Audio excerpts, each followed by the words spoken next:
محمدا عبده ورسوله وصفيه من خلقه وخليله أدى الأمانة ونصح الأمة وبلغ الرسالة وجاهد في الله حق جهاده. Para pelajar yang dikasihi dan dirahmati oleh Allah Subhanahu wa taala sekalian, hari ini kita akan belajar tentang kisah-kisah yang sahih yang boleh digunakan dalam pengucapan dakwah. Para pelajar sekalian, antara kepentingan kita mengetengahkan kisah-kisah yang sahih dalam penyampaian dakwah seperti mana yang dipaparkan di depan sana. Ustaz dengar tak? Sana. Nah. Yang pertama, bagi menjamin ketulinan dan keaslian sumber dakwah. Antara sumber dakwah yang paling penting ialah Al-Quran dan As-Sunnah. Jadi Al-Quran memangnya tidak mengandungi satu pun perkara yang batil dalam tu. Dalam As-Sunnah pun demikian juga. Tapi meskipun kedua sumber ini tidak memiliki kesalahan dan juga kebatilan, kesilapan boleh berlaku pada manusia. Manusia yang menterjemahkan kandungan Al-Quran, manusia yang menyampaikan kandungan hadis, manusia boleh tersilap dan boleh tersalah.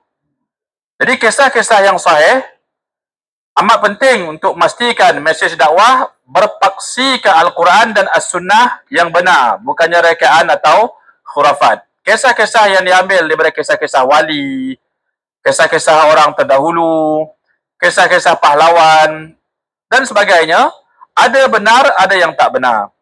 Cerita Mat Kilau, cerita Hang Tuah dan sebagainya ni, sebahagiannya betul, sebahagiannya ditambah-tambah bagi menyeronokkan mad'u sewaktu mendengar penyampaian ceramah tersebut. Kalau kita punya ceramah ataupun pengucapan kita tak ada kisah langsung, boleh membosankan mad'u. Sekurang-kurangnya dalam satu pengucapan dakwah, ada satu atau dua kisah yang sahih yang diselitkan bersama kandungan yang lain. Firman Allah Subhanahu wa taala, la taqfu ma laysa laka bihi ilm. Wa la taqfu ma laysa laka bihi ilm. Janganlah kamu mengikut apa yang kamu tidak mempunyai pengetahuan tentangnya. Sebab tu ini penting untuk kita memastikan kisah yang kita nak bawa dalam penyampaian dakwah kita, pengucapan dakwah kita itu ialah kisah yang memiliki sumber yang betul dan benar. Banyak kisah yang diketengahkan oleh pendakwa-pendakwah pada zaman dahulu dan sekarang. Kisah tersebut hanya diperoleh melalui dengar-mendengar. Dia dengar daripada seorang, dengar daripada seorang, dengar daripada seorang. Yang atas kali itu dia pun tak tahu ambil daripada mana. Dia pun, mungkin dia sendiri pereka kisah palsu. Sampailah kepada generasi yang ada ini, dia pun sampaikan. Kita dengar, oh kita ingat kisah tu betul. Kita pun ambillah iktibar. Iktibar tu tak adalah salahnya. Tapi sewaktu kita menyampaikan kisah, kita kena, sebelum kita menyampaikan sebuah kisah, kita mesti pastikan ketulinan sumber itu. Itu yang saya sebut. Mengapa kita punya kuliah ni bermula dengan Al-Quran. Lepas tu hadis kita akan ambil satu ruang yang khusus nanti. Lepas tu hadis pun kita dah belajar semak hadis sikit sebanyak.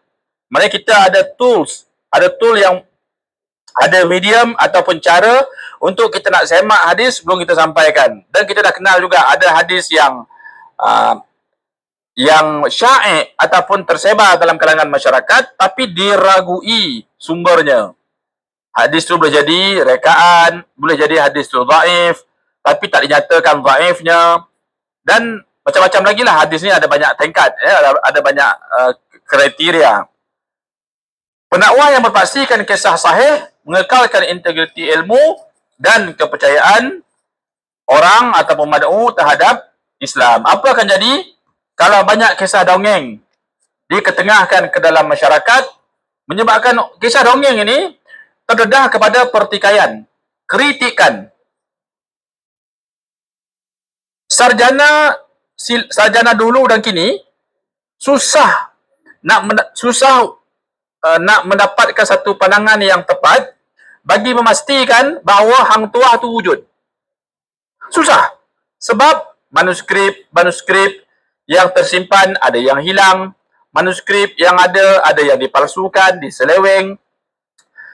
Katalah ada pergi hang tuah lah, ada macam-macam. Yang ada pergi hang tuah, tapak kaki hang tuah, lagi apa lagi? Keris hang tuah. Betul tak betul, tak tahulah. Mungkin parang belakang rumah dia ambil, dia buat ekor-ekor sikit, dia berkata ini keris hang tuah. Kita pun kata, ish, oh ini memang keris hang tuah ni. Apa nama keris tu? Apa dia? Keris Taming Sari. Okay. Keris Taming Sari namanya. Yang kita nampak hari ni kalau pergi Melaka ada menara tu, menara Taming Sari. Betul tak betul?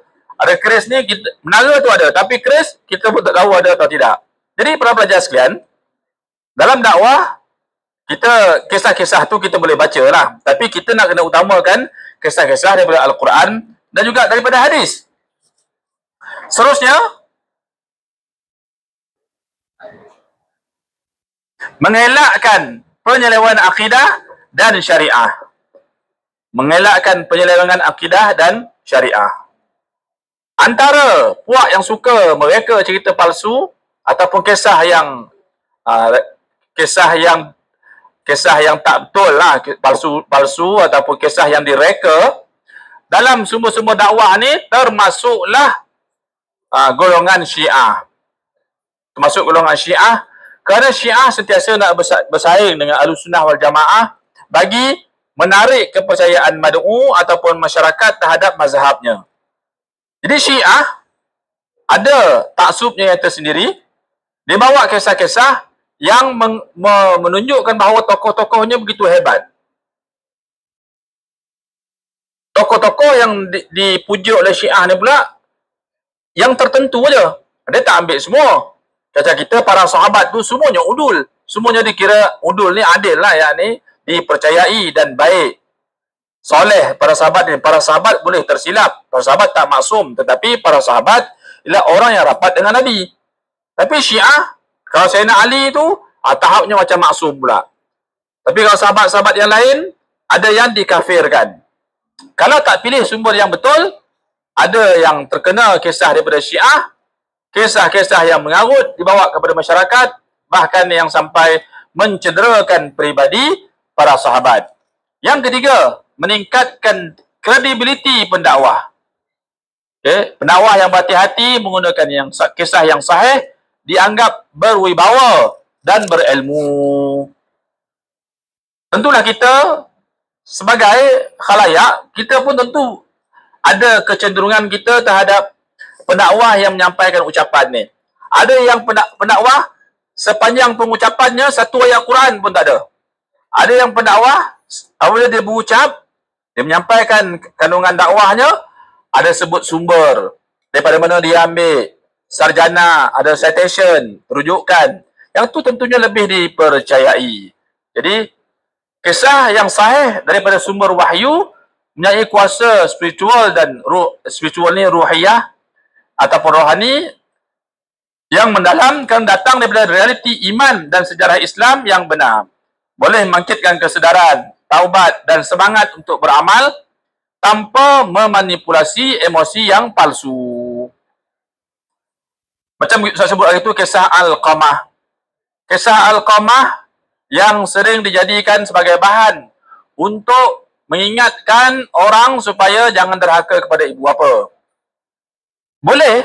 Boleh menimbulkan emosi, tetapi kisah tu tak benar.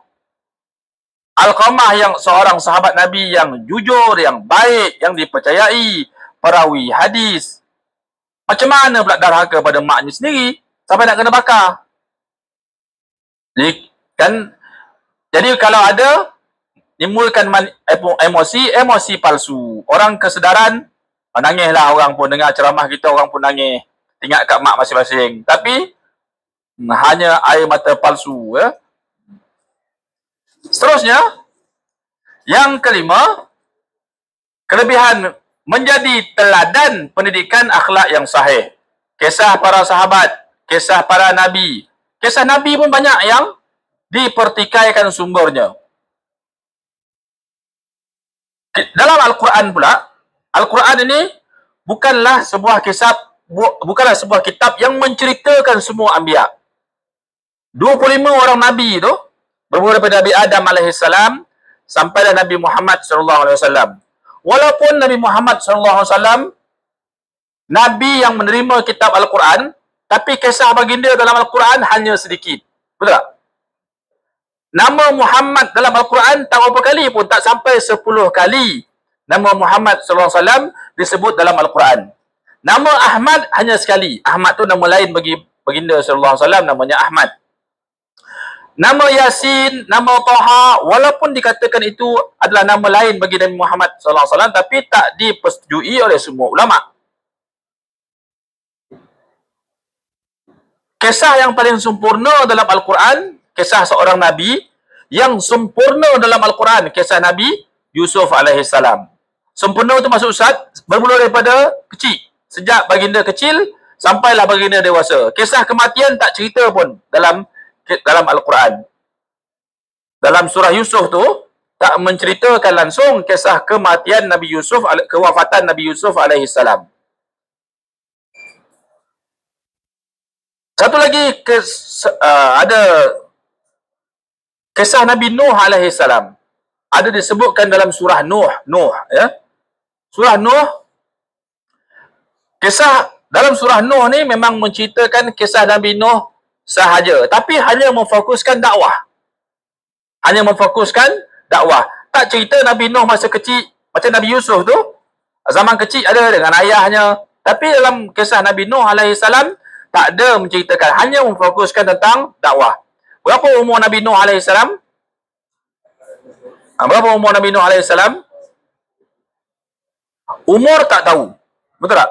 Yang kata al-fasaratin illa khamsina ama, 1000 tahun kurang 50 tahun tu, itu ialah usia dakwah. Usia dakwah, maknanya baginda berdakwah selama 950 tahun. Tapi usia baginda mungkin lebih lagi. Berapakah jarak antara Nabi Adam AS dengan Nabi Nuh AS? Lebih kurang 10 kurun. Kalau satu kurun menyamai 100 tahun, jadi mana lebih kurang 1000 tahun. Dalam Al-Quran pula tidak menceritakan kisah semua Nabi secara terperinci. Hanya nama Nabi itu disebut, hanya nama Nabi itu disebut, tapi kisahnya tak ada. Contohnya Nabi Idris AS. Dalam Quran hanya sebut 2 kali. Satu dalam surah Maryam, wa dzkur fil kitabi Idris innahu kana siddiqan nabiyya wa rafa'nahu makanan aliyya. Satu lagi dalam surah Anbiya. Tak ceritakan siapakah nama isteri Nabi Idris. Umatnya pun tak ada. Jadi kita katakan bahawa awal anbiya yang diutuskan kepada umatnya Nabi Nuh alaihissalam. Awal anbiya yang diutuskan kepada umatnya ialah Nabi Nuh alaihissalam. Nabi Adam alaihissalam, kita anggap umatnya tak ada. Kita anggap tak ada. Sebab dalam Quran tak ada sebut. Kaum Ad, kaum Thamud, itu nama kaum. Kaum Lut. Tapi Adam alaihissalam tak ada mengisahkan apa kisah Adam alaihissalam terdapat dalam Al-Quran. Yang pertama, kisah Adam banyak dengan iblis. Betul? Dalam syurga. Lepas tu, kisah dengan pasangannya Hawa, jangan mendekati pokok. Ada sikit kisah pembunuhan, kisah kewafatan Nabi Adam alaihissalam tak disebut dalam Al-Quran. Yang disebutkan dalam kisah kematian ataupun kewafatan Nabi dalam Al-Quran, Nabi apa yang ada? Siapa tahu?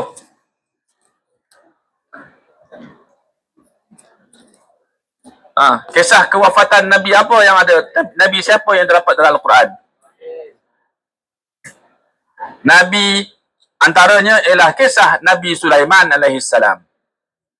Nabi Sulaiman alaihissalam. Kisah kewafatan Nabi Muhammad SAW dalam Al-Quran tak ada. Tapi kitab Al-Quran diturun kepada baginda.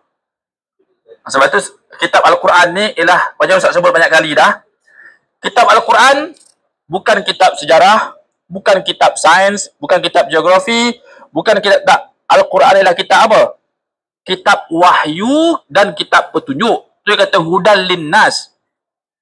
Kalau dalam Al-Quran menceritakan sejarah-sejarah, maka Quran akan menjadi sebuah karya sejarah. Karya sejarah bukan diminati, bukan semua orang minat sejarah ni. Ada orang suka, alamak sejarah lah, aku nasib baik kena lulus saja, dia kata, sejarah ni. Kena lulus ke kena kredit? Kalau tak, dia kata, Aku pun tak suka sejarah ni. Nampak kecenderungan orang berbeza setiap. Katalah Al-Quran ialah kitab sains. Walaupun dalam Al-Quran cerita pasal bukit, pasal gunung, pasal sungai, pasal kejadian alam. Tetapi Al-Quran bukanlah kitab sains 100%. Kalau Al-Quran ialah sebuah kitab sains, bererti orang yang bukan bidang sains, macam antum ni, sebagai misalnya tidak mengambil sains tulen, yang mana fizik, kimia, biologi, tak ambil semua peringkat SPM, metode tambahan mungkin ambil lah. Lepas tu STPM, STAM memang dah tinggalkan sains ni. Tengok saja sains, dah tak suka dah. Al-Quran ialah kitab yang sesuai untuk sepanjang zaman. Namun begitu, walaupun Al-Quran bukanlah kitab sains, bukan kitab sejarah, Al-Quran juga bukanlah kitab kalau bahasa Arab ada kitab mufradat. Bukan semua mufradat ada dalam Al-Quran. Bukan semua mufradat ada dalam Al-Quran. Contohnya kalimah la siyama. Tahu la siyama? La budda. Dalam Quran tak ada. Dalam Quran tak ada. Tapi perkataan tu perkataan Arab. Apa maksudnya tu? Maksudnya ialah Al-Quran, kalaulah Al-Quran hanya memasukkan semua mufradat, semua glosari, semua sarawat lugawiyah, perbenaraan kata, semuanya dimuatkan dalam Al-Quran, nanti orang yang tak minat bahasa, dia tak akan baca Al-Quran. Sebab dia kata Quran ni hanya untuk orang yang berkecimpung dalam bidang bahasa. Saya bukan bidang bahasa, dia kata. Tapi di sebalik semua itu, Al-Quran ialah wahyu sebagai kitab petunjuk. Orang yang nak belajar bahasa, mesti rujuk Al-Quran. Nak belajar sains, mesti rujuk Al-Quran. Orang yang nak belajar sejarah, mesti rujuk Al-Quran. Sebab Quran tu kitab memberikan petunjuk. Jadi, dalam kita kata Nabi dan Rasul yang namanya disebut dalam Al-Quran ada berapa? 25 Nabi dan Rasul yang disebut namanya dalam Al-Quran. Nabi Adam AS, saya dah sebut tadi. Nabi Idris dah sebut. Umat Nabi Idris, kita pun tak tahu siapa umatnya. Nabi Idris, mungkin Nabi Idris, jarak antara Nabi Adam dengan mungkin Nabi Idris, zaman Nabi Adam AS, zaman Nabi Idris AS, manusia pada masa itu semuanya menyembah Allah Subhanahu wa taala.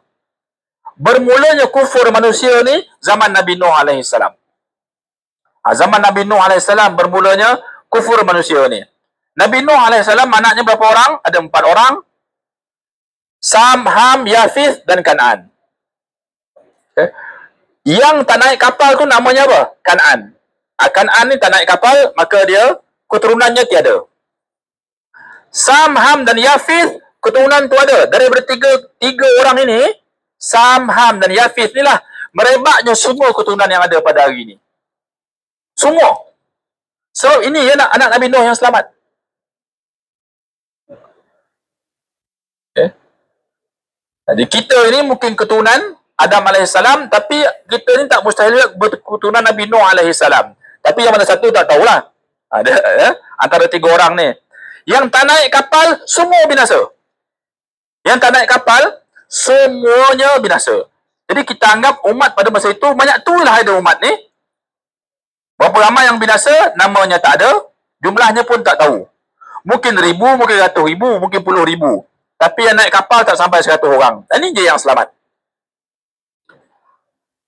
Nabi-Nabi yang berketurunan Arab, kalau ikut hadis, ada 4 orang. Yang pertama, Nabi Hud. Yang kedua, Nabi Shu'aib. Yang ketiga, Nabi Saleh. Yang keempat, Nabi Muhammad SAW. Ini dikata Anbiya'ul Arab. Nabi-Nabi yang berketurunan Arab. Yang lain itu keturunan lain lah. Termasuklah Bani Israel. Jadi Adam, Idris, Nuh, Hud, Saleh, Ibrahim. Ibrahim dipanggil Abul Anbiya. Bapa bagi sekalian Nabi. Kenapa Nabi Ibrahim dianggap sebagai bapa bagi sekalian Nabi? Sebab Nabi Ibrahim AS, 2 orang anaknya itu, dua-dua dilantik sebagai Nabi. Dalam kisah Nabi Ibrahim tak ada anak perempuan, yang ada lelaki. Seorang bernama Ishak, yang kedua seorang lagi bernama Ismail.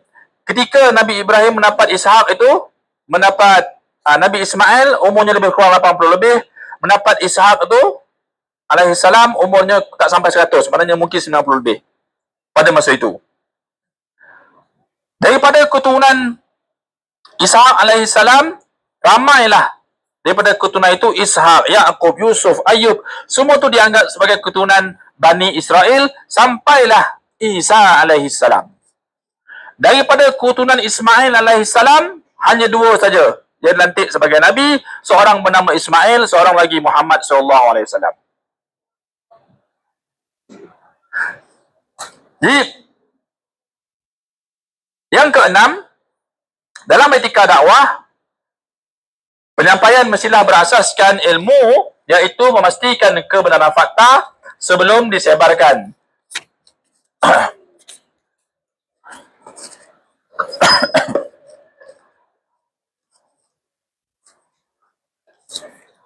Jadi pendakwah yang meneliti kesahihan cerita melaksanakan tanggungjawabnya terhadap tanggungjawab ilmiahnya terhadap umat. Yang ketujuh, membina keyakinan dan kepercayaan daripada mad'u.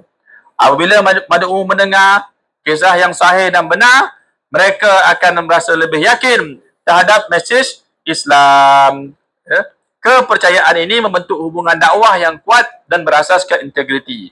Yang ke-8, mengelakkan fitnah dan kekeliruan umat. Kisah palsu boleh mencetuskan fitnah terhadap individu, tokoh Islam atau ajaran agama. Macam saya sebut tadi, golongan Syiah banyak melemparkan fitnah terhadap para sahabat. Fitnah yang dibuat teruk-teruk fitnah ni, bukan kecil-kecil punya fitnah. Kalau kita setakat kita cerita sahabat ni ada yang itu boleh terima lagi, tapi sampai ke tahap sahabat tu menjadi kufur, ini satu perkara yang melampau dan tak boleh diterima oleh akal yang waras. Yang ke-9, menjana dakwah yang berkesan dan rasional. Kisah yang benar memberikan asas rasional dan logik kepada mesej dakwah, memudahkan penerimaan akal serta jiwa mad'u.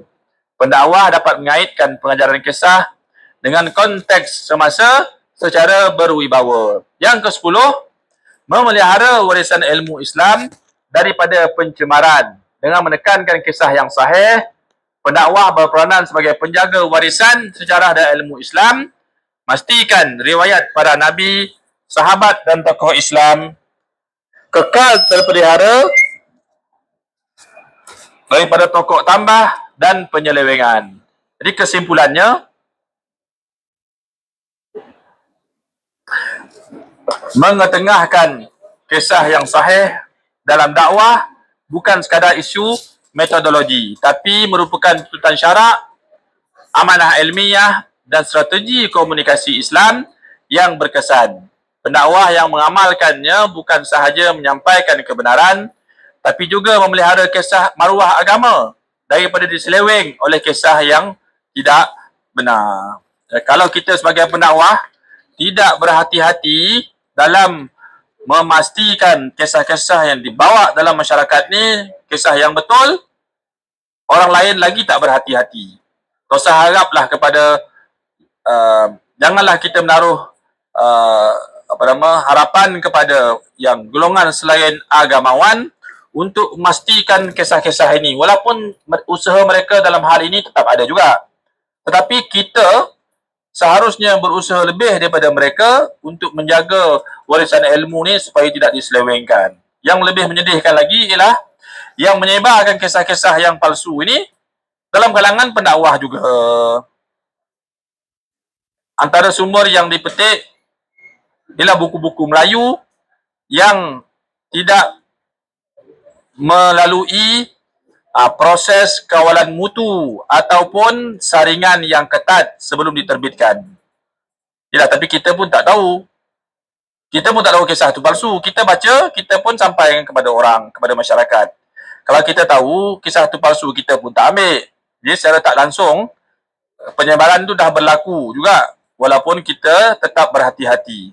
Jadi hari ini, yang saya nak bawa ialah salah satu buku yang boleh dijadikan sebagai rujukan untuk kita rujuk kisah-kisah yang sahih bagi dijadikan bahan atau kandungan dalam pengucapan dakwah. Ialah kitab ini namanya Sahih Al-Qasas An-Nabawi oleh Dr. Umar Sulaiman Ashqar.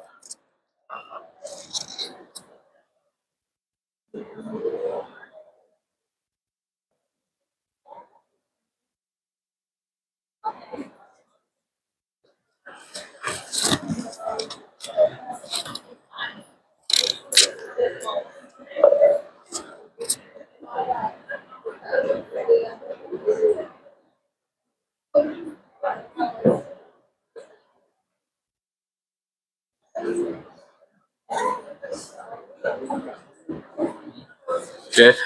Kita tak baca semua kisah, tapi kita nak pilihlah beberapa kisah untuk dijadikan sebagai bahan dalam kuliah kita ini. Yang pertama ialah buka halaman ni, kisah yang kedua. Dia ada banyak kategori dalam buku ni. Yang pertama ialah kisah para nabi.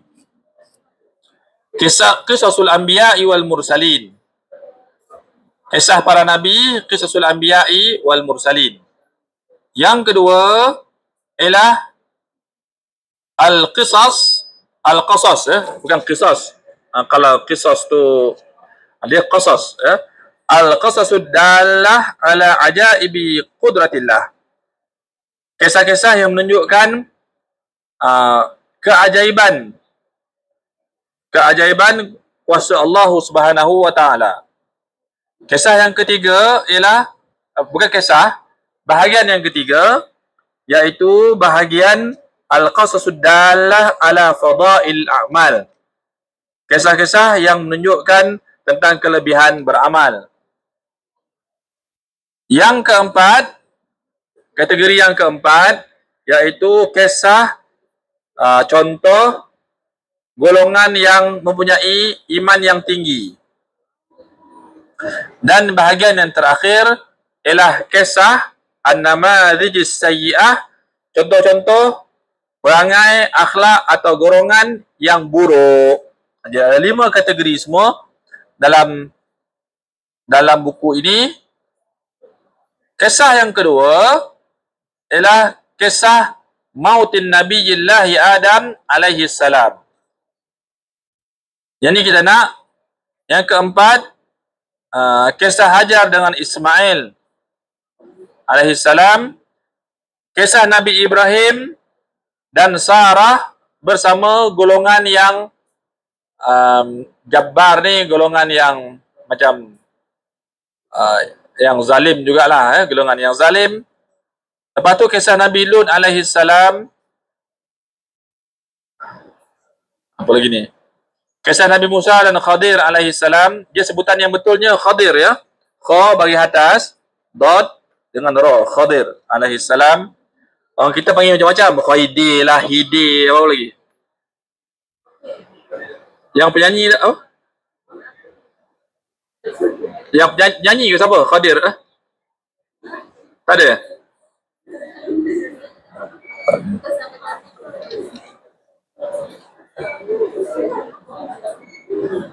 Yang ni kisah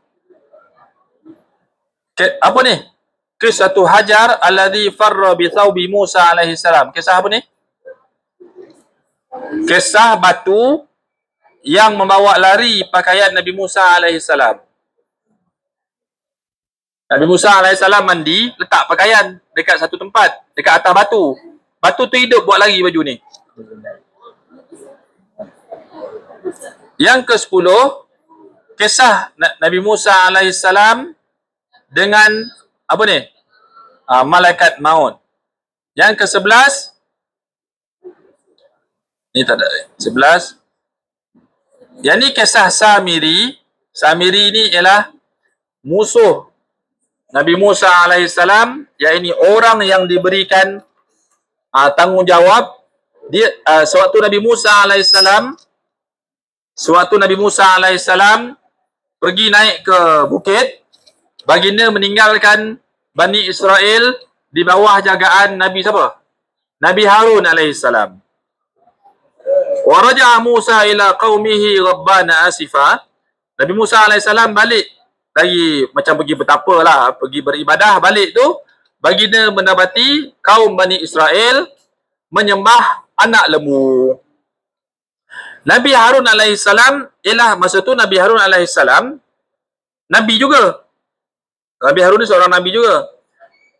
Nabi Harun alaihissalam seolah-olahnya macam Nabi Musa menganggap Nabi Harun alaihissalam tidak bertegas menghalang Bani Israel daripada melakukan syirik. Sebab tu Nabi Musa alaihissalam dengan Nabi Harun macam bertikam lidah jugalah, macam sampai Nabi Harun menyebut, qala ya ibna umma la ta'khudh bi lihyati wala bi ra'si inni khashitu an taqula farraqta baina bani Israil wa lam tarqub qawli. Nabi Musa alaihissalam geram kepada Nabi Harun, dipegangnya janggut dan kepala Nabi Harun ni. Ya ibna umma la ta'khudh bi lihyati wala bi ra'si, pegang janggut, pegang kepala. Inni khasyitu an taqula farraqta baina bani Israil. Saya bimbang nanti orang kata kita ni mecah belahkan antara Bani Israel ni. Lepas tu Nabi Musa alaihissalam melepaskan Nabi Harun ni. Tapi setelah disiasat, rupanya punca penyelewengan yang berlaku pada zaman itu ialah daripada Samiri. Samiri ni, dia seorang pemuda Bani Israel juga. Dialah yang bertanggungjawab mengajak Bani Israel supaya menyembah anak lembu ni, anak lembu yang direka, yang boleh mengeluarkan bunyi. Bani Israel menyembah anak lembu ni sebagai ganti menyembah Allah Subhanahu wa taala. Kisah Samiri. Kemudian yang ke-13, habsu syamsi li nabiyillah Yusha. Allah Ta'ala menahan matahari untuk Nabi Yusha. Nabi Yusha. Nabi Yusha. Nabi Yusha ni ialah Nabi. Nabi juga. Tapi kita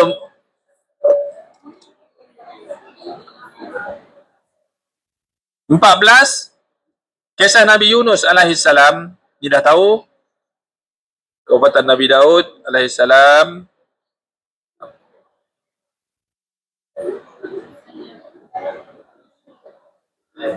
Yang ini ialah kisah Nabi yang membakar kampung semut. Kisah seorang Nabi yang cuba membakar kampung semut. Semut tu ada kampung dia. Okay? Jadi Nabi tersebut dia marah kepada semut ni, nak dibakarnya semua kampung tu.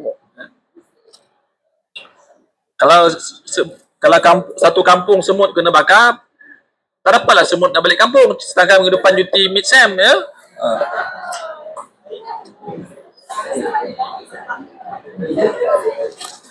Kemudian yang ini kisah Al-Mar'ata ini, kisah dua orang wanita yang dia cerita ringkas dulu, tak pergi detail lagi. Kisah dua orang wanita, masing-masing antara wanita ni ada anak. Wanita yang pertama ada anak, yang kedua pun ada anak. Datanglah seekor serigala, dimakannya anak salah seorang wanita ni. Tinggallah seorang, asalnya anak tu dua, tinggal satu je. Jadi berebutlah masing-masing aku. Dia yang pertama IC tak bawa masa tu. Ada IC tak bawa, kalau ada IC pun chip lah rosak, tak, bukan. Zaman itu pun ada pengenalan. Mana DNA. Jadi mereka berebut, seorang anak berebut dua orang. Rebut, jumpa dengan seorang Nabi, minta jadi juri. Nanti ada kisahnya. Yang ini kisah Nabi Sulaiman alaihissalam yang diberikan, kisah Nabi Sulaiman alaihissalam yang dikurniakan dengan seorang anak yang OKU. Dia panggil itu nisfu insan. Nisfu insan maknanya lahir tak sempurna. Kemudian kisah yang bahagian yang kedua ialah kisah tentang keajaiban qudratullah Subhanahu wa taala. Yang pertama, zaujaini ja'a farazaqahumallahu ma ya'kulan. ma yakulanihi. Pasangan suami isteri yang lapar, Allah mengurniakan kepada mereka rezeki untuk mereka makan. Seterusnya ialah kisah orang yang dihidupkan semula, dia dah mati, dihidupkan semula oleh Allah Subhanahu Wa Taala, dia bangun dari kubur, boleh bercakap, lepas tu masuk kubur semula. Masuk semula. Dia tak masuk kubur, masuk UKM dia nanti, masuk kubur semula.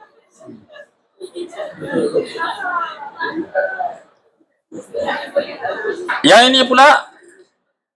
ini pula kisah yang ke-24, iaitu kisah Al-Qirdu. Al-Qirdu ni monyet tu. Yang ni kisah monyet. Monyet alladhi alqa nisfal mal fil bahri. Jadi monyet tu pergi belayar, dia panjat tiang kapal ni, lepas tu dia ambil sebahagian daripada harta seseorang tu dibuang ke laut. Sebahagian dia tinggal, sebahagian dia buang. Itu monyet yang pergi belayar lah. Yang tak pergi belayar ada kat sini datang. Depan fakulti tu saya nampak ada 4-5 ekor tadi.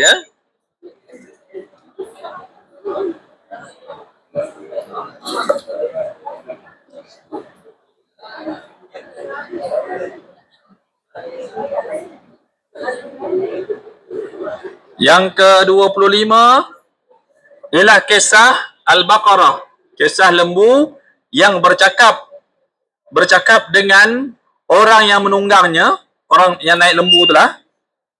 Dan juga kisah Az-Zi'bu, serigala yang bercakap dengan Ar-Ra'i, penggembala.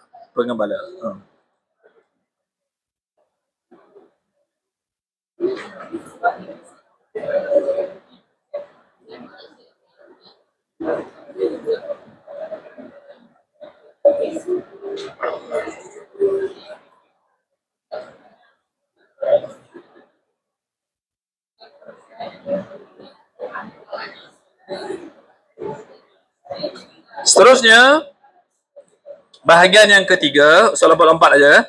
Bahagian yang ketiga, kisah 27, iaitu kisah 3 orang pemuda yang terperangkap di dalam gua. Yang tu kisah tahu kan? Dalam Sahih Muslim ada.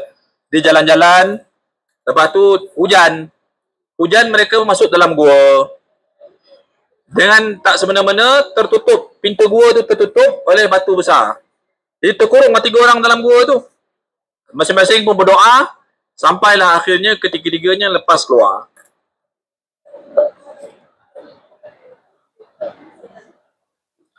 Seterusnya kisah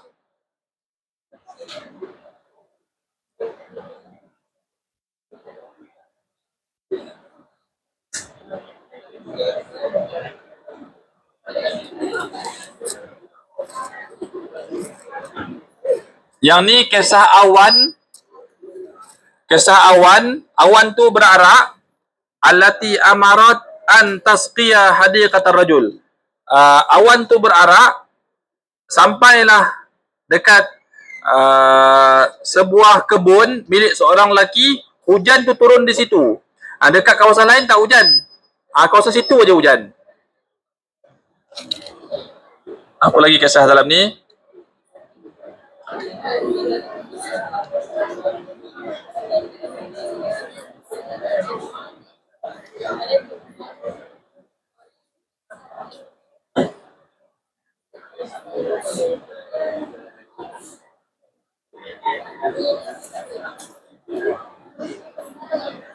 Ini dah tahu kot kisah ni. Kisah seseorang yang memberikan minuman kepada seekor anjing, Allah mengampunkan dosanya.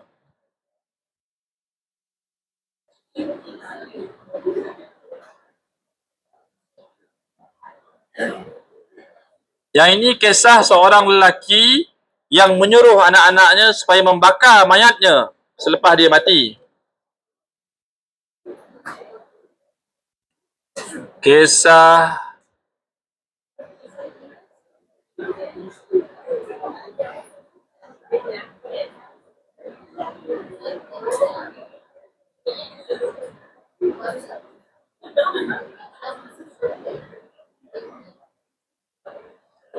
Kisah 33 ialah kisah seseorang yang masuk syurga bitanhiyatihil adha, sebab dia menghilangkan sesuatu yang menyakitkan daripada perjalanan ataupun tempat jalan bagi orang Islam.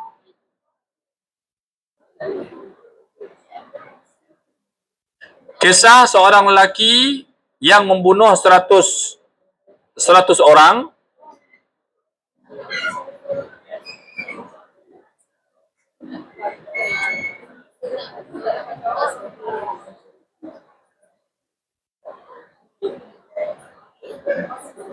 Kisah seseorang yang adallathu naqatuhu bi ardi falatin. Dia disesatkan oleh untanya di sebuah tanah yang lapang, ataupun yang gersang.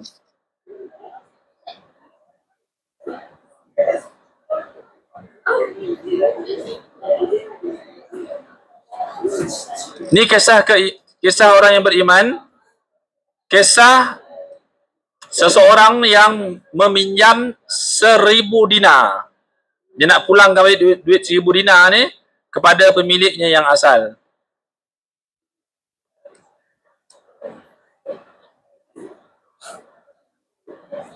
Yang ini kisah orang yang bersedekah tetapi tersalah beri sedekah. Dia sedekah salah tempat. Sedekah kepada pelacur, sedekah kepada orang kaya, sedekah kepada siapa seorang lagi? Pelacur, orang kaya, dan seorang lagi pencuri. Pencuri, penzina, dan orang kaya. Dia salah sedekah.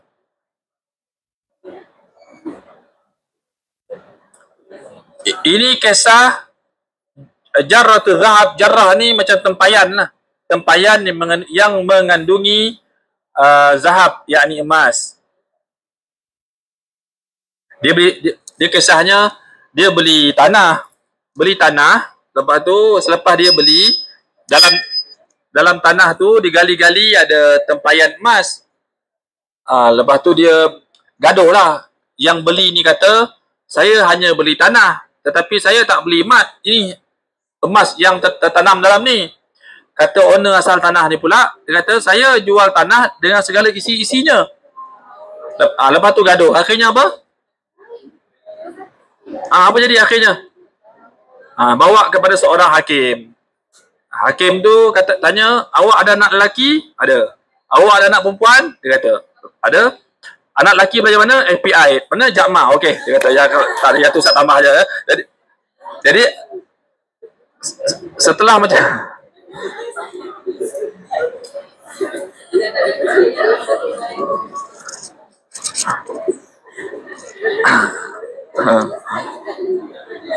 jadi hakim tadi berkata, anak lelaki ada anak perempuan ni kita kahwinkan, nanti ambil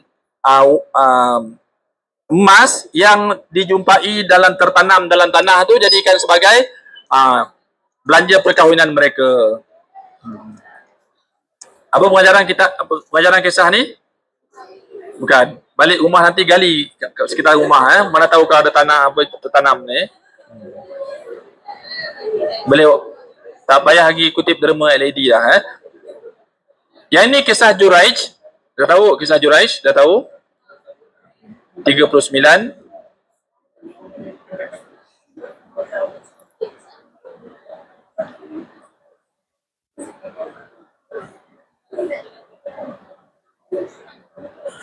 Kisah Asia Ratu Mesir.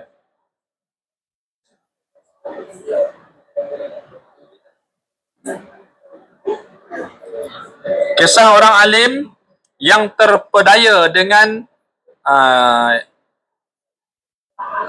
ihdal lil khalas.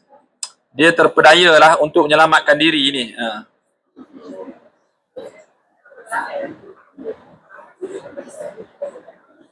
Kisah 42, kisah Masyitah ibnati Fir'aun. Masyitah yang dia ni kerja tukang sisir kan, sisir rambut anak Fir'aun.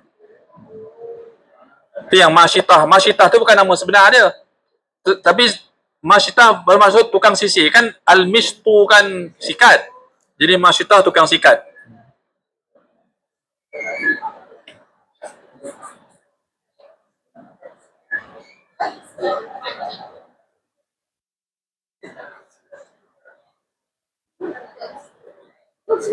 Yang ini kisah 45, Al-Abras, Al-Aqra, Al-A'ma. Kisah orang yang terkena penyakit sopak, orang yang botak, dan kisah orang yang buta yang diuji oleh Allah Subhanahu wa taala. Dia lupa daratan lah, 3 orang ni.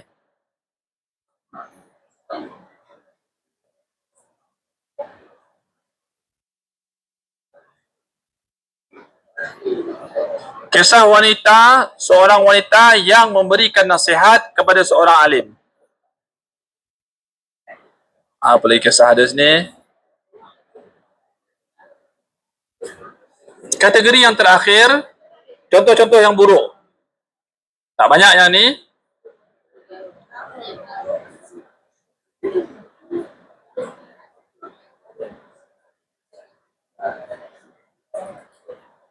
Ini apa lagi yang nak sebut?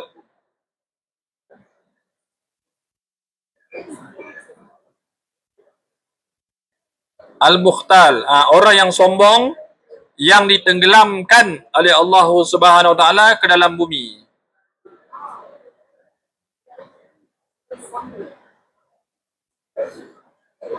Ni Al-Muta'alli ni pun orang yang sombong juga ni. Orang yang sombong.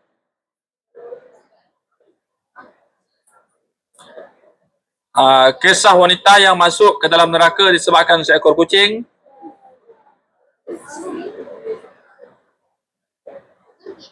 (46) Alladzi irtakabal mubiqat bi syurbihil khamar. Kisah seseorang yang melakukan banyak jenayah disebabkan minum arak. Lepas minum arak, banyak jenayah dia buat.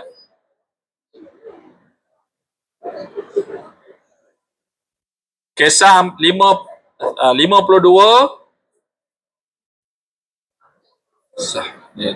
Sikit sangat kisah ni.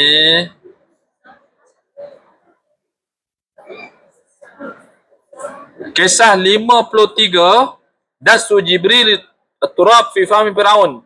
Jibril menyumbat ni tanah ke dalam mulut Fir'aun.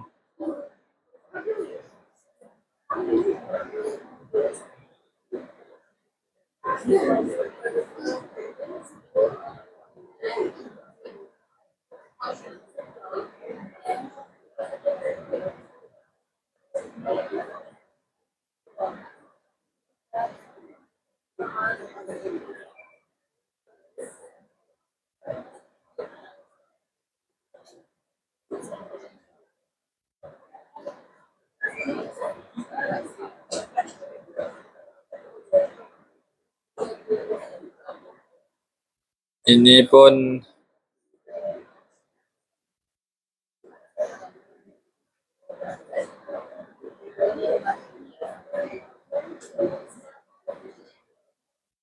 ini 54.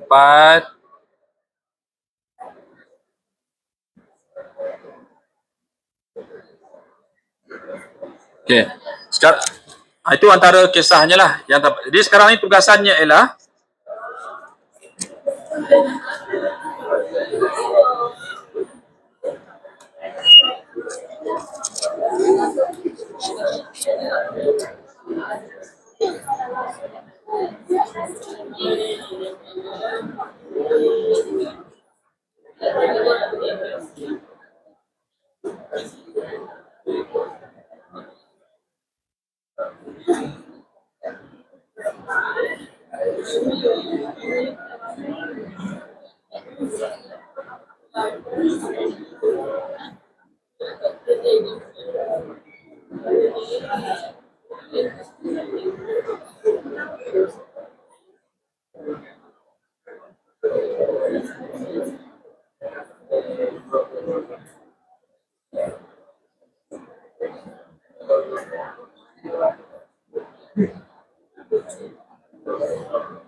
Nak nama siapa tak ada lagi?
Okay.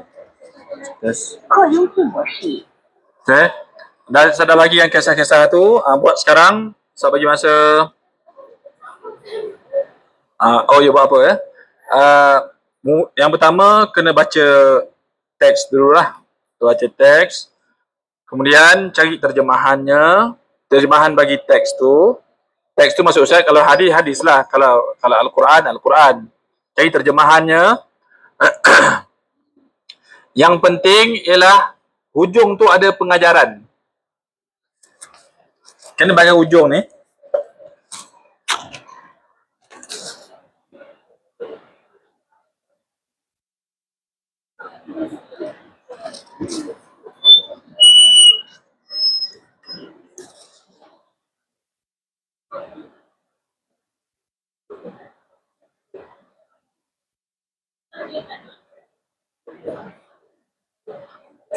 Ni. Ibarul hadithi wa fawaiduhu. Ibrah ataupun pengajaran daripada hadis dan juga faedahnya. Yang tu yang sangat penting lah. Tapi sebelum sampai kepada fawaid tu, nak tengok juga dia punya syarah tu. Syarah tu keterangan bagi hadis. Cuma yang nak disampaikan tu ialah yang ni. Ibrah ni. Ibrah ni yang nak sampai ni, orang nak dengar ibrah di sebalik hadis ni. Okey, boleh buat sekarang. Ustaz bagi masa minit ni. 10 minit dah lah.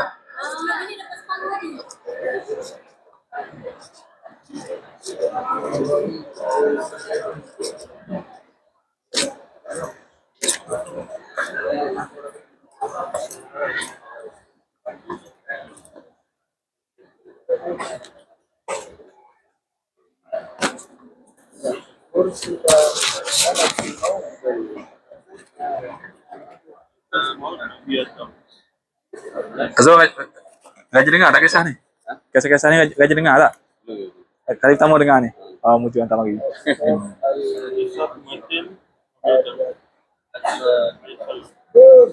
Enta kenal apa? Helmi Rona kenal? Dia nak baca dah ke? Dah baca dah? Dia sekarang ni peralihan. Peralihan. Jawab kat mana peralihan? Peralihan dia Dia pegawai dua. Orang satu. Rezeki. Dia dapat orang satu sepatutnya dia bersama sampai pulang. Kalau pakai orang satu ni, tapi pakai orang satu. Mana dia 20 apa? 22? 21. Tak saya kerja dah. Nak dia duduk situ pun nak apa duduk Indef tu? media. Media pun nak. Sebab dia anggota tak ramai tapi demand tinggi. Semua jabatan tu dia kena anggota tak ramai. Dia punya pinjam itu termasuk saya lah. Dia pinjam dia. Kalau ada apa-apa tu. Tapi kerja tak berhenti ya? Kalau lagi ada event. Kalau ada event kita kena ada lah situ. Ada. Barisan suara. Aduh. Pokok gambar, edit, masuk berita. Media. Kita cetak. Ubah. Yang antara tim-tim dia lah. Anggota tak ramai? Dia orang yang akan orang yang solid penjawatan dia. Untuk anak-anak buah ni dia mana ada kepakaran dalam media tu. Dia ketik jadi Saya sepatutnya dia patut pencen ke patut boleh kerja tambah lagi. tak kalau hantar jadi dia lah, hantar sambung ke? Saya pun akan masuk tempat dia. Saya keluar sini, saya akan saya antara dalam di media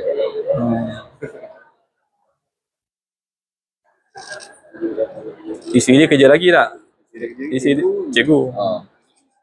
Dia yang gagah tu.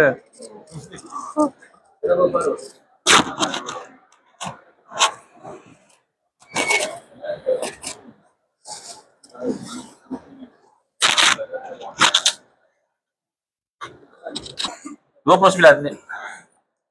Buka halaman tu.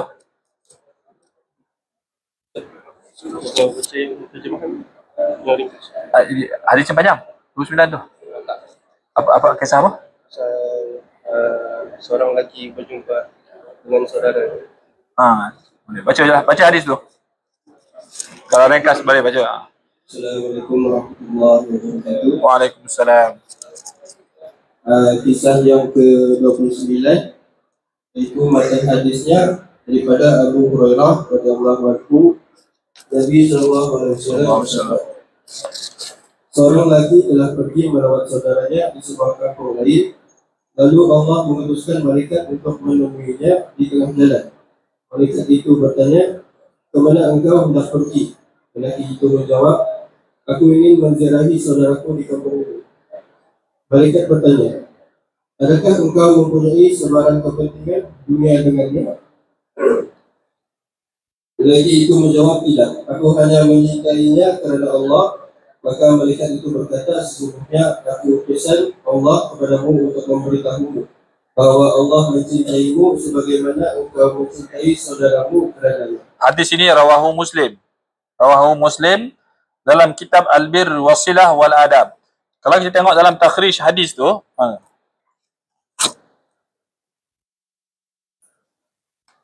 tengok dalam takhrij hadis, kita nampak di sini ada tulis rawahu Muslim. Bila kita sebut kisah ni nanti dalam peperiksaan atau apa sebut ni rawahu Muslim, rawahu Abu Daud. Jadi kita rawahu Muslim, hadis ini diriwayatkan oleh Imam Muslim. Kitab tu bukan kitab tu, bukan. Kitab tu ialah dia ada Sahih Muslim nama karya. Sahih Muslim tu ialah nama karya. Jadi Imam Muslim macam kita subtajuk lah, subtajuk dalam tu dipanggil kitab. Dalam kitab tu ada bab. Kitab tu besar lagi. Jadi ada karya tu buku asal. Dalam karya asal tu ada tajuk kecil lagi namanya kitab. Dalam kitab tu namanya kecil lagi nama bab. Lepas tu disebut rawahu Muslim fi kitab al-birri wassilati wal adab. Bab. Biasa macam tu. Kitab dan bab. Bukan semua hadis ada macam ni ya. Tapi Bukhari Muslim biasanya ada. Jadi kalau tak ingat kitab tu, nama kitab pula. Nama kitabnya kalau Muslim, dalam Sahih Muslim. Okay. Terus, Dip. Penjelasan hadis ini adalah kisah ini menggambarkan seorang lelaki yang keluar dari kampungnya menuju ke kampung lain semata-mata untuk menziarahi saudaranya kerana Allah mengutuskan malaikat dalam rupa manusia untuk mengujinya dan memberi kabar gembira kepadanya bahwa Allah mencintainya kerana keikhlasan. Rasulullah SAW menjelaskan bahawa orang yang saling mencintai kerana Allah akan mendapat kedudukan istimewa di akhirat, yaitu berada di atas mimbar-mimbar cahaya di sisi para nabi dan semua. Pengajaran dan faedah hadis. Yang pertama yaitu keutamaan mencintai kerana Allah. Sesiapa yang mencintai saudaranya kerana Allah akan mendapat kasih sayang Allah dan kebahagiaan dunia akhirat. Yang kedua yaitu disyariatkan menziarahi saudara seagama kerana Allah semata-mata. Yang ketiga kemampuan malaikat yaitu menjelma dalam bentuk manusia. Malaikat hadir dalam rupa manusia bukan dalam bentuk asal mereka. Baik, terima kasih. Barakallahu fiik Adik Amirul. Okey. Seterusnya, barakallahu fiik, jazakallahu khairan.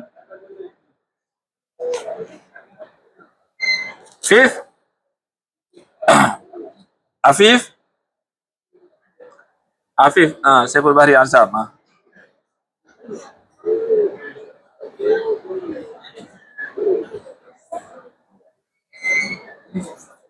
Nombor apa Afif? Kisah 8. 10.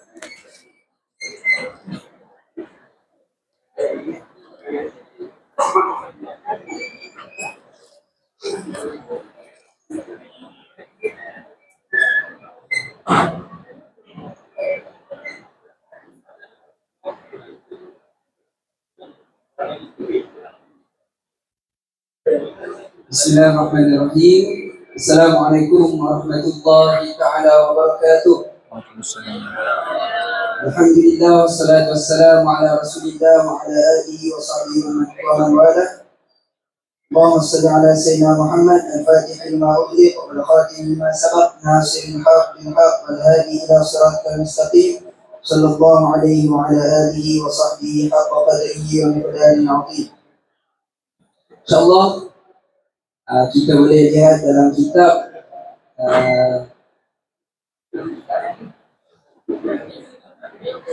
kitab Sahih Qasasin Nabawi, pada hadis yang kisah yang ke-10. Jadi kisah yang ke-10 ni adalah hadis yang diriwayatkan oleh Abu Hurairah, dan daripada hadis ni saya jelaskan secara mudah saja. Yang mana kisah ini, Nabi Musa AS didatangi oleh seorang lelaki, yang mana lelaki itu sebenarnya adalah malaikat maut. Malaikat maut menyerupai sebagai seorang lelaki. Kemudian datangnya malaikat maut itu bertemu dengan Nabi Musa dan menyampaikan pesanan daripada Allah SWT. Apa pesanannya? Pesanannya adalah malaikat maut hendak mengambil nyawa Nabi Musa AS. Lalu apa yang Nabi Musa AS buat? Siapa tahu? Tak tahu? Okey. Nabi Musa waktu itu bila dengar malaikat maut nak ambil nyawa Nabi Musa, maka Nabi Musa terus menampar malaikat maut itu. Sebab apa Nabi Musa tampar? Nabi Musa ni seorang yang tegas, seorang yang serius. Jadi bila dengar berita tu, Nabi Musa terus tampar malaikat maut sampai pecah mata malaikat maut. Pecah mata, tapi kalau dalam rupa malaikat dia tak macam tu, tapi menyerupai sebagai manusia. Pecah mata. Bila pecah mata malaikat maut pun pulang jumpa kepada Allah SWT balik. Mengadulah apa yang jadi. Malaikat maut Nabi Musa dah tampar aku, ya Allah, kan? Dah berjumpa dengan Allah. Lalu Allah pulihkan balik mata malaikat maut, dan Allah suruh malaikat maut untuk berjumpa balik dengan Nabi Musa. Bila datang balik kepada Nabi Musa, datang berjumpa, Nabi Musa bertanya, malaikat maut sampaikan balik pesanan yang mana aku nak cabut nyawa kau. Bila nak cabut nyawa, Nabi Musa bertanya. Sebelum tu, sebelum nak cabut nyawa tu, malaikat maut kata, kalau kau nak hidup lebih masa, maka peganglah di belakang badan seekor lembu jantan. Nak hidup lebih lagi daripada nyawa sekarang. Pegang belakang badan tu, kemudian setiap daripada helaian bulu yang ada di bawah tapak tangan Nabi Musa AS tu akan dikira nyawa tu setiap daripada helaian tu. Jadi Nabi Musa bertanya kepada malaikat maut, kalaulah kata aku teruskan kehidupan ni, apa yang akan jadi selepas ni? Malaikat maut jawab senang je. Akhir sekali kau akan mati juga. Lalu Nabi Musa pun memilih jalan untuk diambil nyawanya. Lalu dari situlah Nabi Musa diambil nyawa oleh malaikat maut. Jadi daripada hadis ni ada 7 pengajaran yang kita boleh ambil. Yang pertama, Nabi diberi pilihan untuk meneruskan kehidupan ataupun mati. Seperti mana dalam hadis ada Aisyah radhiyallahu anha,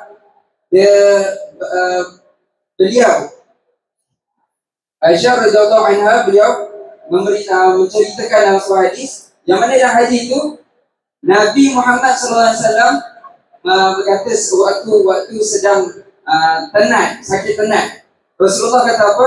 Ya Allah, aku pilih untuk berada di Rafiqul A'la, berada di sisi Allah.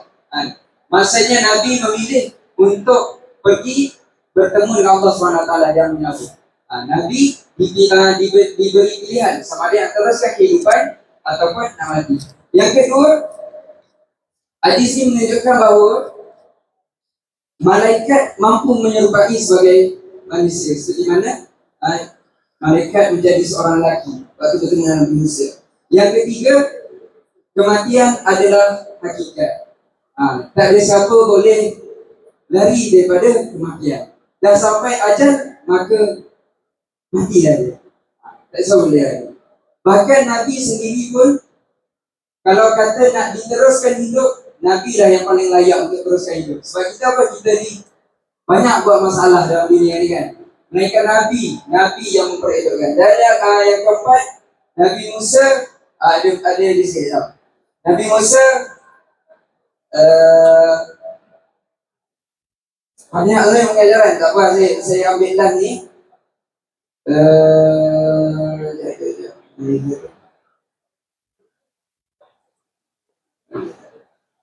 Yang kelima, Nabi Musa, isyarat kubur Nabi Musa di bumi suci Baitul Maqdis. Kemudian yang keenam, Nabi Musa menunjukkan keinginan agar kuburnya berada hampir dengan bumi yang diberkati. Dan yang ketujuh, hadis ini menjelaskan bahawa bumi suci yang diberkati itu mempunyai batas-batas wilayah tertentu. Jadi itu saja. Itu daripada pengajaran ada banyak, ada 7. Jadi itu 7 ada pengajaran daripada kisah Nabi Musa AS bertemu dengan malaikat maut. Jadi sekali itu saja. Assalamualaikum warahmatullahi wabarakatuh. Okey. Terima kasih. Hadis ini walaupun sahih, tetapi kurang sesuai disampaikan kepada masyarakat. Ini antara hadis yang sahih ataupun kisah yang sahih, tapi kurang sesuai disampaikan kepada masyarakat. Sebab nanti masyarakat akan salah faham. Dia kata kita ni boleh ke lempang-lempang malaikat maut suka hati? Nabi Musa AS bukan baginda suka berlawan dengan malaikat maut ni, tetapi sebab baginda tak tahu bahawa yang datang tu ialah malakul maut. Kalau baginda tahu, sebab yang kali kedua datang tu, baginda menerima malaikat maut dengan senang hati. Yang kali pertama tu je Nabi Musa AS terkejut, lalu tu yang dilempang dengan malaikat maut sampai terjejas mata malaikat maut. Hadis ni sahih, tapi kurang sesuai lah disampaikan kepada masyarakat. Maknanya jangan hantar buat tajuk kelas subuh saya pada hari ni Nabi Musa menempeleng malaikat maut. Tak payahlah cerita ya. Banyak kisah lain boleh ambil lagi. Takut orang salah faham. Takut orang salah faham. Okay, seterusnya.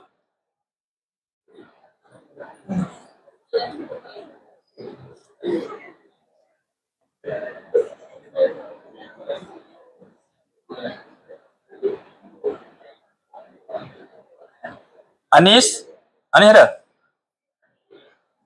Anis tak ada? Kita ni berapa orang? Anis Anis Andira. Ada tak?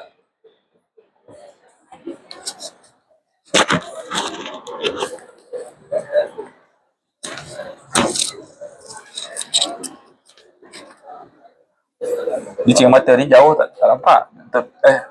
Dekat je.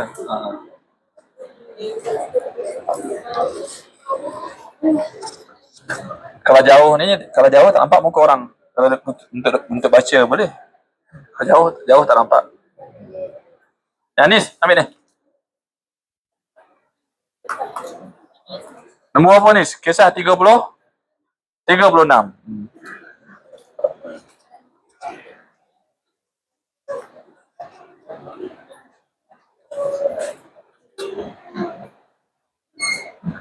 Semua lihat 36 apa kisahnya Junis?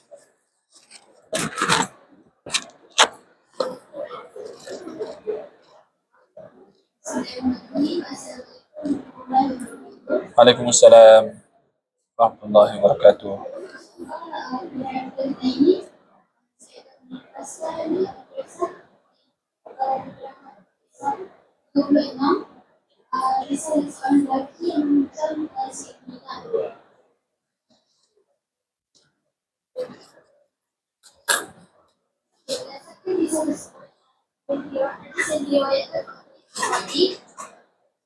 Kisah ini menceritakan tentang seorang lelaki dari Bani Israel yang meminjam 1,000 dinar daripada rakyatnya untuk urusan perniagaan di laut. Pemberi pinjaman meminta saksi dan penjamin, namun peminjam menjawab bahawa cukuplah Allah sebagai saksi dan penjamin. Ni ada ni. Kafa billahi kafila. Cukuplah Allah sebagai penjamin. Okey. Seterusnya. Lalu pinjaman itu dihentikan. Setelah 3 masa, membayar peminjam tidak meminta kapal untuk pulang, lalu dia meletakkan wang dan sepucuk surat ke dalam senapan kayu dan menutup rapatnya dan melepaskan ke laut sambil berdoa agar Allah menyampaikan kepada pemiliknya. Dengan kuasa Allah, kali itu sampai kepada pemberi pinjaman, dia menemui wang tersebut di dalamnya.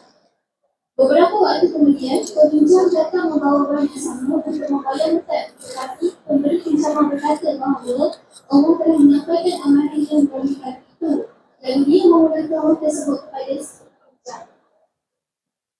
Okay, secara keseluruhannya, apa yang cara yang kita dapat ialah pentingnya kejujuran, amanah dan tawakkal kepada Allah dan setiap pesan, khususnya dalam hal dan muamalah.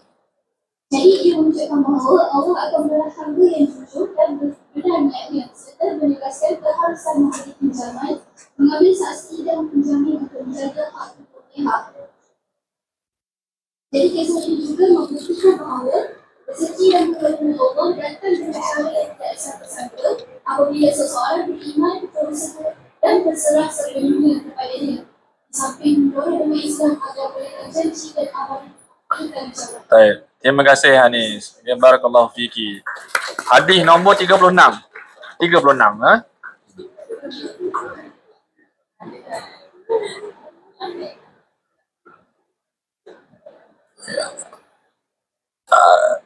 Bagi yang belum mendengar kisah tu tadi, dia mula seorang lelaki tu dia pinjam duit. Dia pinjam duit daripada seorang lelaki yang lain, tetapi sewaktu yang pemberi hutang tu minta supaya buat macam surat perjanjian lah. Dia kata cukuplah Allah sebagai saksi, tak perlu lagi isi dokumen. Lalu lelaki ni, dia pelik lah yang pemberi hutang ni, panggil apa? Penghutang ke pemihutang?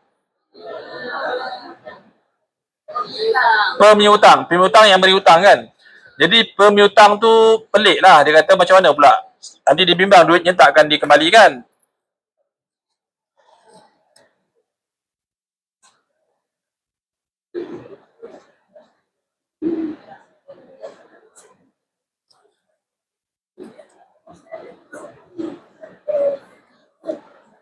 Apabila sampai masa untuk membayar hutang tu kembali, jadi yang penghutang ni dia rasa bertanggungjawab untuk membayar hutang tu, sekalipun dia tidak dapat menemui pemihutang ni secara bersemuka. Jadi apa dia buat? Dia pun pergi, dia kata hutang tu dia perlu bayar. Sebab dia dah janji hutang ni perlu bayar, maka dia rasa dia bertanggungjawab untuk melunaskan kembali hutang ni. Jadi sebelum masa dia dapat duit ataupun pinjaman tersebut, dia sukalah. Apa dia buat? Dia boleh handphone baru, boleh motosikal semua. Dia kata ni PTPTN tak lah.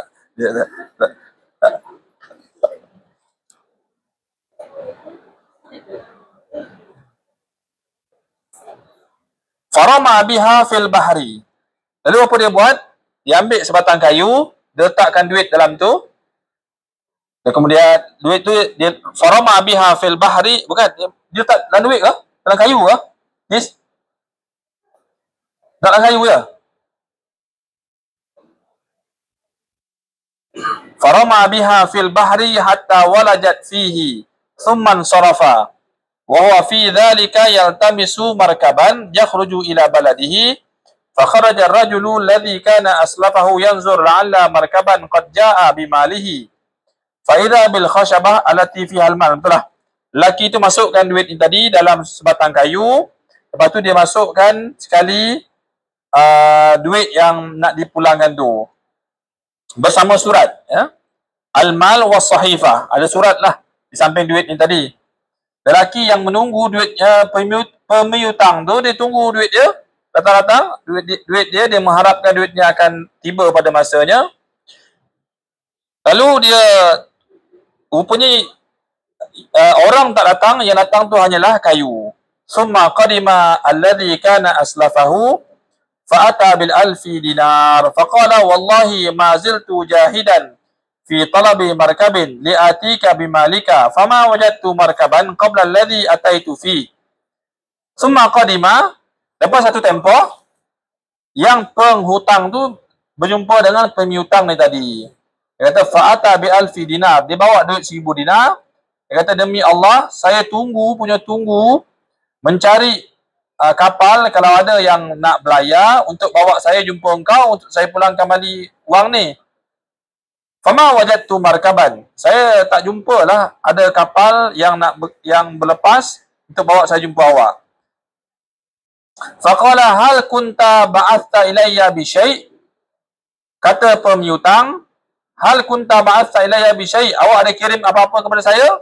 Qala ukhbirukal anni lam ajid markaban qabla alladhi ji'tu fihi. Qala fa inna Allah qad adda anka alladhi ba'athta fil khashabah fansarif bil alfi dinar rashidan. Kata, demi Allah, sesungguhnya dah sampai dah. Walaupun kau tak sampai, tapi disebabkan kamu ni orang yang jujur, duit tu akhirnya sampai juga kepada saya, sekalipun tidak datang bersama tuannya. Hadis ni diriwayatkan oleh Imam Bukhari. Imam Bukhari dalam kitab Al-Kafalah, babnya Al-Kafalatu wal Qard. Al-Qard tu maknanya hutang. Al-Qardu tu maknanya hutang.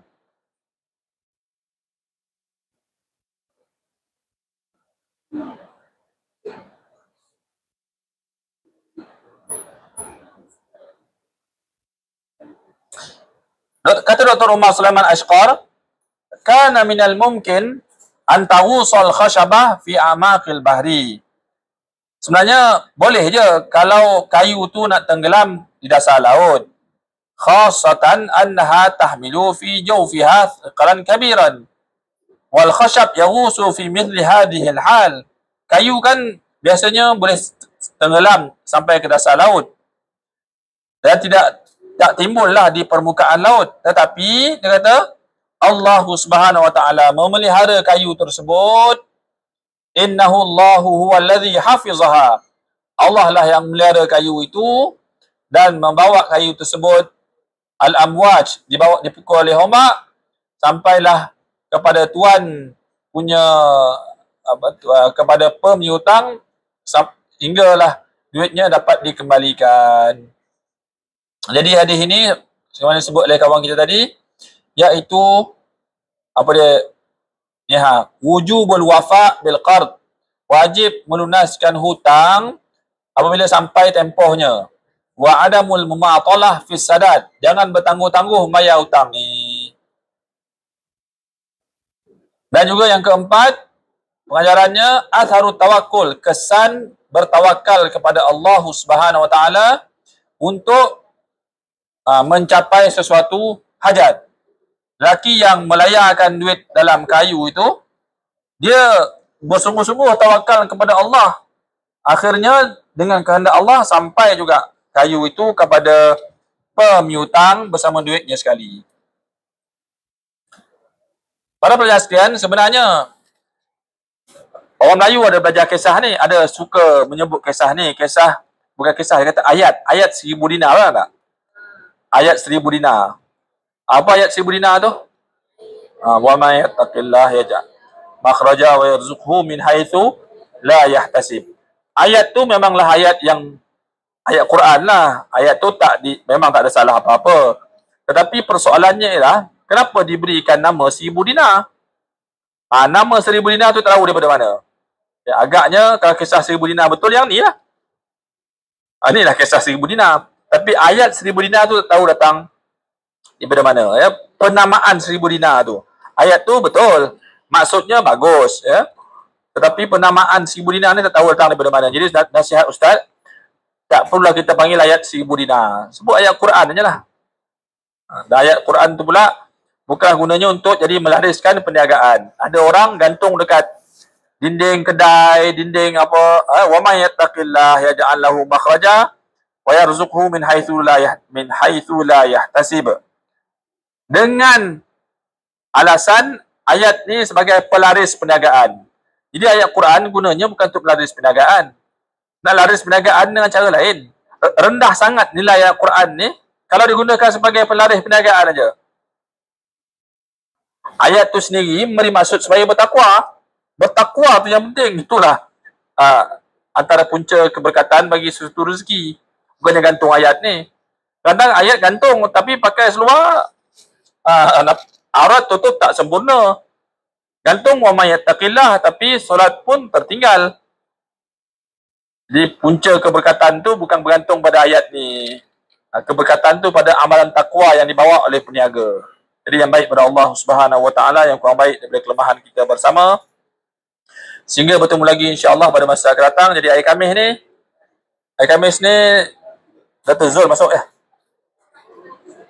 Hari Khamis ni giliran Dr. Zul. Oh, convention. Semua belajar ke sana.